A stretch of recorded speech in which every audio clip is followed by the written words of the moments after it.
Your commute home feels like freedom, but the moment you walk through the door, something strange happens. Your energy evaporates, your brain goes foggy, and the evening you swore you'd use wisely, quietly, disappears. You know that painful moment when you say, "How is it already 11 p.m.?"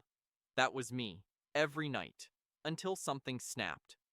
One evening, I caught myself scrolling on the couch, half asleep, and I whispered a sentence I didn't expect. If I don't take back my evenings after work, I'm giving away half my life. That single thought became the doorway into what I now call the 8 ways I took back my evenings after work. Not productivity hacks, but psychological rewrites. Because evenings aren't free time, they're identity time. The hours where you decide who you're becoming. And if you've ever felt like your nights vanish, like your life is happening without your permission, you're about to see exactly how to reclaim it. Here's the truth nobody told you. Evenings don't collapse because you're lazy. They collapse because your brain is still working overtime from the day. You walk in carrying invisible tension.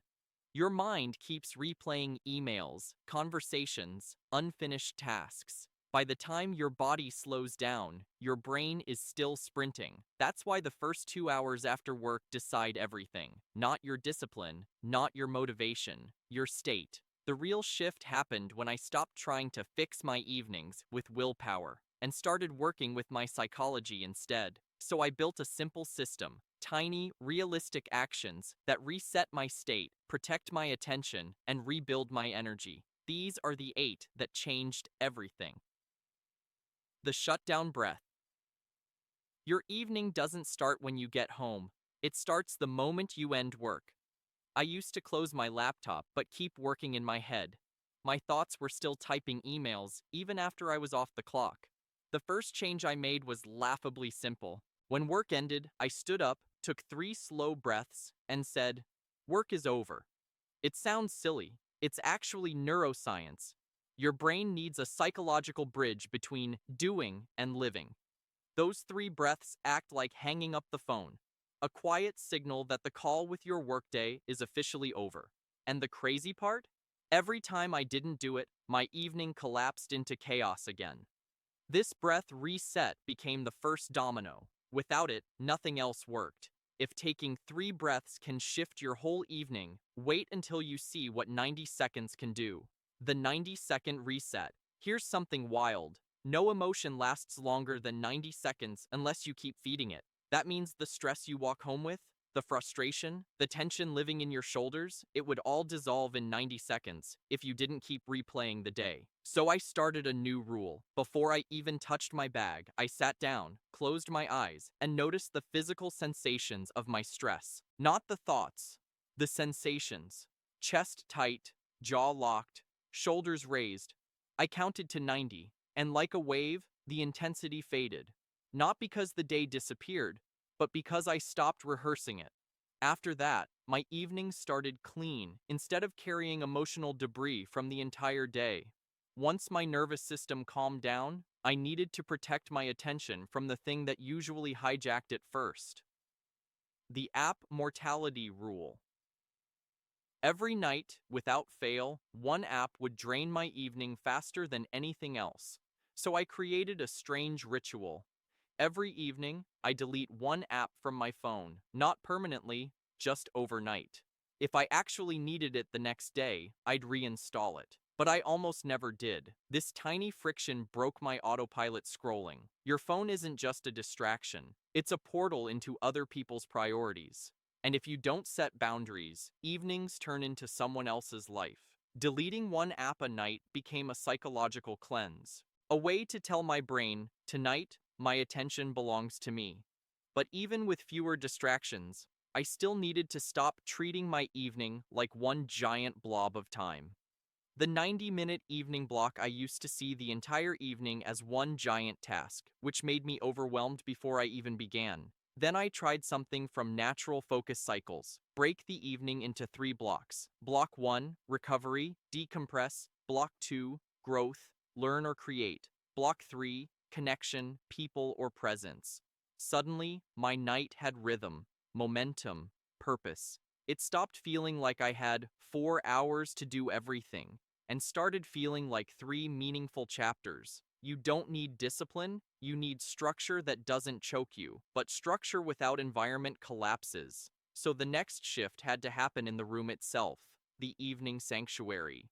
Your brain responds to environments faster than motivation, so I changed one thing. I dimmed the lights. That was it. Warm lamp, soft tones, no overhead glare, instant shift. Your brain interprets lighting as a command. Bright equals perform, dim equals restore. That single environmental cue turned my living room from endless notifications into this is where I breathe again. And for the first time, evenings felt like mine, not an extension of the workday. If this is helping so far, pause for 1 second and hit like. It tells YouTube this is worth spreading to more people who need calmer evenings too. Once my environment supported me, I discovered something surprising about emotion. The evening emotional audit, 9:05 to 10:30. Most people think evenings fall apart because of habits, but usually it's emotions. So I started doing a simple 1-minute check-in. What energized me today? What drained me? What surprised me? One word answers. This tiny reflection stopped emotional leaks from sabotaging my night. Because when you identify your feelings, they lose 50% of their power. Naming emotions turns chaos into clarity, and clarity gives you your evening back. But evenings aren't just emotional, they're social, and you need to protect that energy too. The social battery system, 10:30 to 12, turns out not all social interactions are equal. Some people recharge you, some quietly drain you, some require decompression afterward. So I started tracking it. For every hour of socializing, 15 minutes of quiet time, not isolation, calibration. This rule made my evenings calmer, more intentional, and way more connected. Not forced connection, meaningful connection. Because your evenings should never feel like a performance. They should feel like a homecoming. And finally, the keystone habit that made all the others click. Every time I switched activities, I did one tiny thing. 2-minute reset. Clear the table, change lighting, put on new music, wash my hands, change clothes. 2 minutes. Massive psychological shift. This breaks your brain out of autopilot, signaling new chapter, new intention. This is why evenings feel longer now. My brain records new experiences instead of blurring them into one gray block. I didn't just take back my evenings, I expanded them. If this helped you rethink your evenings, subscribe so these ideas keep shaping the person you're becoming, and drop a comment telling me which of the 8 resonated most. I read everyone. Small actions compound. Your evenings shape your life more than your mornings. Your days belong to your responsibilities. But your evenings? They belong to your future self. Protect them, design them, honor them, because when you take back your evenings after work, you take back your life.